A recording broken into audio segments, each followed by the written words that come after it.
Fala, gente! Voltamos aí com mais um vídeo de primeiras impressões, esse aqui da temporada de janeiro de 2026, com Sentenced to be a Hero. Um dos animes, inclusive, que estava na minha lista de apostas para essa temporada, na parte de ação, e ele deu muito bom! E essa nem é uma opinião só minha, olha a média que o anime estreou no My Anime List.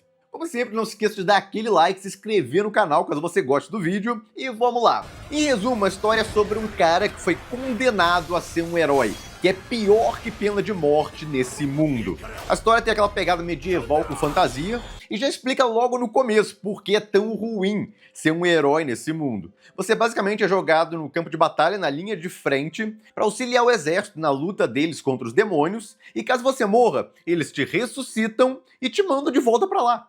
Então você está condenado a viver na linha de frente, morrendo e voltando. E cada vez que você morre, o protagonista deixa bem claro o porquê ele não quer morrer de jeito nenhum, você perde parte das suas memórias. Então, cada vez mais você vai perdendo sua identidade, até um ponto que você nem sabe mais quem você é. Vira basicamente um zumbi que eles ficam mandando para a linha de frente. E falando do começo, é uma das partes que chamou atenção. Porque tem um garoto correndo, esse garoto é um desses heróis aí condenados, ele tá pra ser morto por um demônio, e aí aparece o protagonista em uma entrada bem interessante em primeira pessoa. Ficou bem legal a animação dessa cena, e eu já gostei que encaixaram certinho a trilha sonora de quando ele acerta o demônio.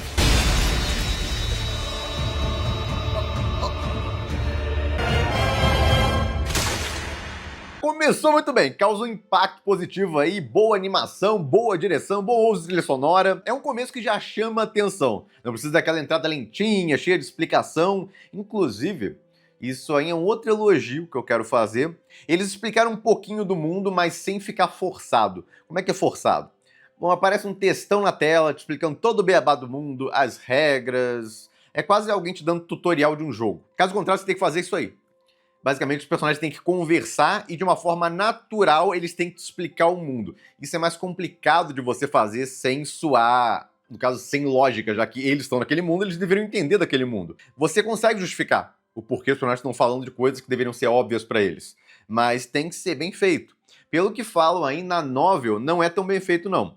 É um negócio mais na cara dura do autor tentando explicar as regras do mundo. Aí, na animação, eles refizeram, aparentemente, de uma forma que fica mais natural a parte da explicação breve ali, não explicaram tudo, ficam falando de fadas. Mas isso aí dá para notar que as fadas são os demônios ali à volta deles. É só um nome diferente, honestamente seria mais fácil chamar de demônio mesmo. Talvez em algum momento da história explique por que eles dão o nome de fadas para essas criaturas aí. E falando de coisas que não foram plenamente explicadas, tem essa deusa. Tem várias deusas nesse mundo, deixaram isso claro, elas têm poderes e foram projetadas como armas para lutar nessa guerra contra os demônios. Mas só falaram isso, não explicaram em detalhes como elas são criadas, o que eles fizeram, etc. A gente sabe que elas existem e auxiliam em termos de combate. E elas têm que fazer um pacto com o usuário para liberar os poderes dela, aparentemente. Esse cara aí, que é amigo do protagonista, um condenado também a virar herói, roubou um caixão no começo da história, porque ele é obcecado em roubar coisas, simples assim. E ele roubou o caixão com essa garota aí que despertou e tá obcecado em tornar o protagonista o cavaleiro dela. Só que ele não quer. E isso aí se prolonga durante todo o episódio. Ela querendo que ele se torne o cavaleiro dela, faça um pacto com ela, e ele negando sem parar, porque ele não gosta de deusas. O que explica bem melhor no finalzinho. Até lá é meio que um mistério, por que ele tem esse negócio com deusas e tal, o que as deusas fizeram pra ele. Então é um negócio até que te mantém interessado na narrativa, você esperando por essa resposta em algum momento. Vale ressaltar a apresentação dela, é super fluida a cena, então os caras estão esbanjando em tudo que é cena possível, não é só na ação. E valeu a pena porque toda essa expressividade acabou deixando ela muito mais simpática. Só que ao mesmo tempo, dá pena pra caramba dessa garota, porque ela fica perseguindo o protagonista e tal, e ela tem dificuldade de andar na campo de batalha e tudo mais, sair correndo atrás deles, é pequenininha, ela correndo atrás dele, querendo fazer o pacto e tal, e ele cagando pra ela, só indo pra frente lá. E as cenas de batalha são muito bem feitas. Não dá pra notar pelas cenas que eu tô botando de exemplo que a animação não é um negócio que tá fazendo feio aqui. Só que, de novo, isso aí já era meio óbvio pelo trailer. Todas as cenas de ação, em geral, são muito bem feitas. E usam bastante também em primeira pessoa, porque o diretor gosta muito dessa pegada. Mas em resumo, o Miolo é basicamente o protagonista conversando com esse pessoal do exército, dando um auxílio aqui e ali. Tem umas cenas de batalha interessantes, mas o que chama realmente a atenção é o final. Tem inclusive a apresentação dessa comandante também, que eu ficava chamando de Pseudo-SDEF. Ela não fez muito bonito no primeiro episódio, vale dizer. Ela se comportou como uma comandante inexperiente e burra. Foi a impressão que eu tive dela nesse primeiro episódio. Mas ela pode melhorar, pode ter desenvolvimento em cima dela e tal, ela fica mais experiente. Mas em geral, o protagonista que estava salvando a pátria ali. Quando ela não escutava ele, ela acabava se dando mal. Você, inclusive, fica na dúvida porque o protagonista parece tão experiente no comando de exército, estratégia e tal, e fica bastante óbvio o porquê disso quando chega no final e tem uma certa revelação lá. Então, antes que alguém pense que é forçado e tal, não, faz perfeito sentido. Ele dá as ordens direitinho e tal, entender de comandar exército. Mas, bom, o episódio vai pelo caminho esperado, o protagonista acaba fazendo um pacto com a deusa, não tem muita opção, senão ele não vai conseguir ganhar a luta. Tá vindo um Mao, que é um demônio meio... Cara, se você não entendeu comigo mostrando essa imagem, você é uma pessoa muito inocente. Mas esse é o Mao, um deles, na verdade. É o 40º, sei lá das quantas, então tem muitos Maos nesse mundo, ou seja, lordes demônios, que são só demônios muito poderosos, aparentemente. E bom, a batalha dele contra esse Lorde Demônio ficou bem legal. Usaram a história direitinho, o clímax foi impactante. Então, excelente trabalho. O diretor mostrou que ele sabe dirigir uma cena de ação. Porque tem diretor até que consegue entregar uma boa animação, mas não sabe construir a cena para conseguir empolgar na cena máxima do clímax. Ou então usa errado o timing da trilha sonora. Tem vários problemas diferentes que a gente encontra. Aqui não, o cara fez o trabalho direitinho. Eu tenho alguns poréns com algumas partes, mas eu falo sobre isso na parte técnica. Em geral, ele fez um trabalho bem legal. Mas eu achei curioso a conveniência dessa deusa ter o poder de invocar espadas. Ele é a deusa das espadas. Beleza, é até legal isso. Gera umas cenas interessantes, tá invocando um bando de espadas pra ajudar no campo de batalha e tal. Só que é muito conveniente pro protagonista, porque ele faz o quê lutando? Ele fica atirando facas, e essas facas explodem. E espadas servem também. Ele tem uma espécie de selo, e é assim que eles utilizam poderes nesse mundo, aparentemente, que ele coloca em si mesmo, e ele consegue dar super saltos com esses selos, e fica atirando um bando de facas. Aí eu queria saber o limitador. É a quantidade de mana que ele tem, ou não precisa de mana? Então tem coisas a serem explicadas, com certeza. Mas tá de boa. É só esperar. Eu não tô desesperado pra ter que explicar tudo no primeiro episódio. O que eu tô mais curioso, na verdade, é a limitação desses selos. Porque ele usava sem parar, ele tacou de tudo nesse episódio que explodia. E não parecia cansado, sem mana, ou sem alguma coisa. Então, cara, se isso aí é um negócio que qualquer um pode ter, extremamente roubado. Mas é curioso que ele parece só ter essa habilidade do selo aí de tacar coisas que explodem. Até contra o boss final, ele só pegou uma espada maior que a deusa criou lá pra ele, pra tirar e explodir no baú. Na verdade, não teve nada muito fora do clichê nesse episódio, mas foram clichês bem feitinhos, bem utilizados lá, funciona muito bem o episódio. E o contraste da deusa fica bom, porque ela é toda certinha, honrada, e o protagonista nem tanto. Também vai dar esse contraste aí no tom da série, trazendo umas cenas mais bem humoradas, ou então só bonitinhas de vez em quando. E sim, alguns podem ter achado algumas cenas dela muito semelhantes a essa personagem. Quem viu Mushoku Tensei? A Ares. De fato, é porque boa parte da equipe de Sentai Setsubiya Hero participou da primeira temporada de Mushoku Tensei.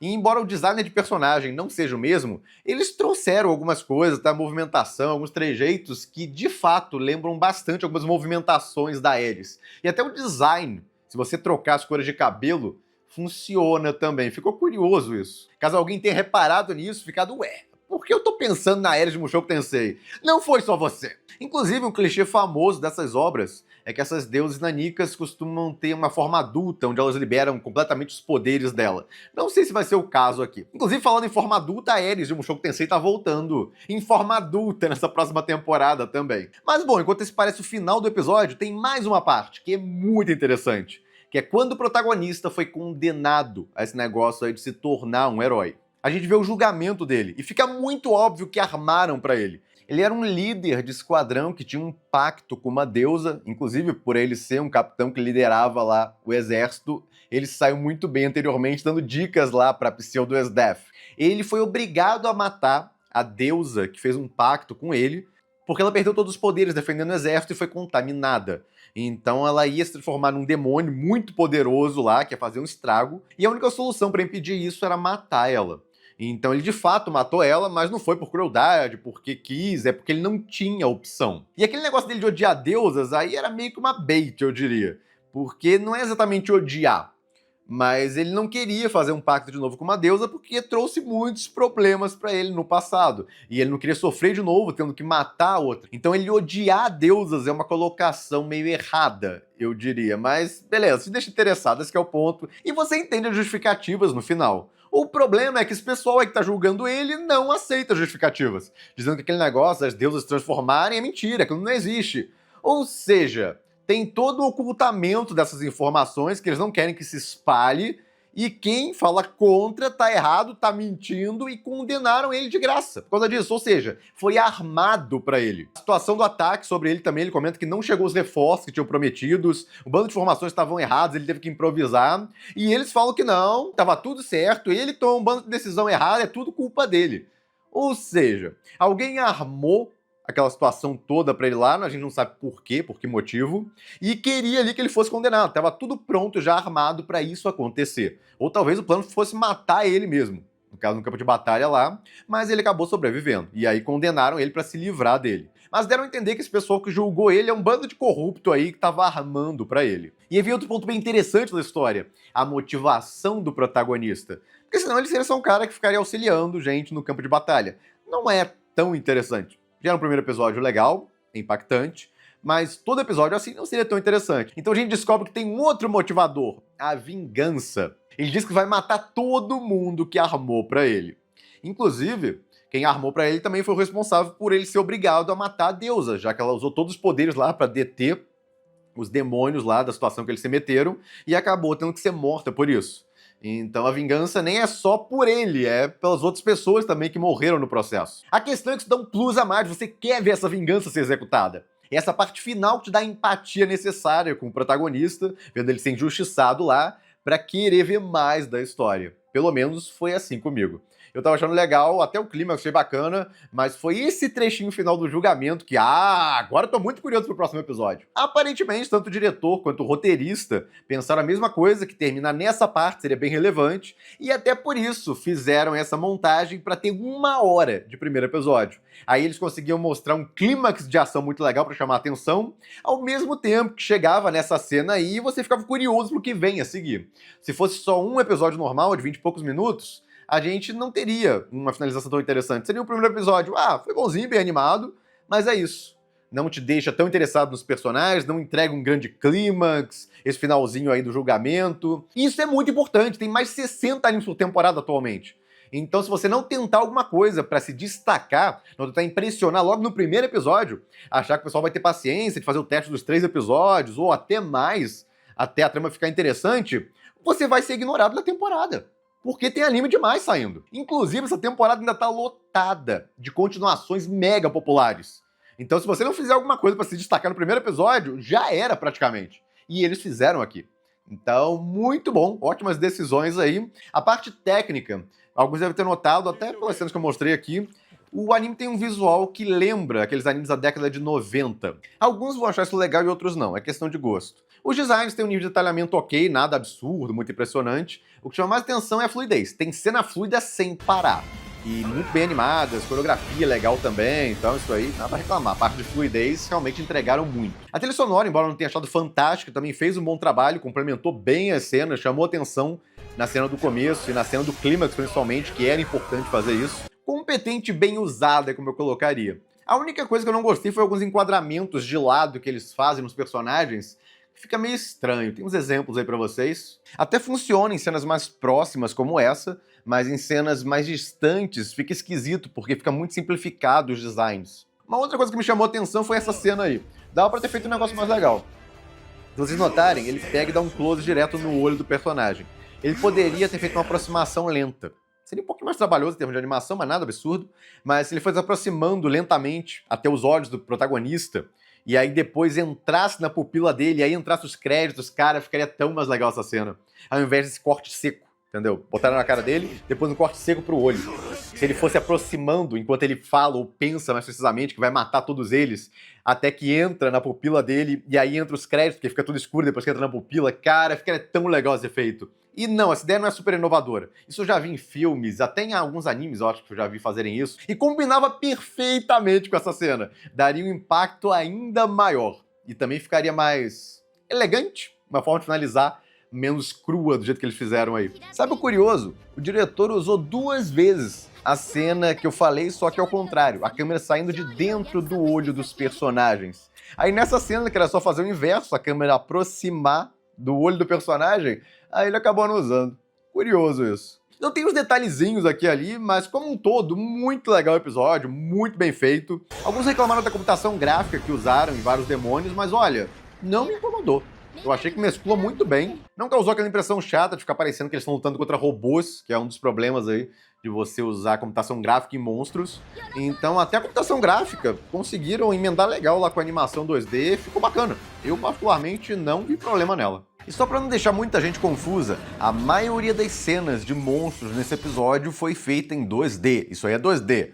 Só algumas que usaram 3D, principalmente quando mostrava muitos monstros na tela ao mesmo tempo. Se você nem tinha notado isso antes de eu destacar aqui, melhor ainda, sinal de que ficou muito bom.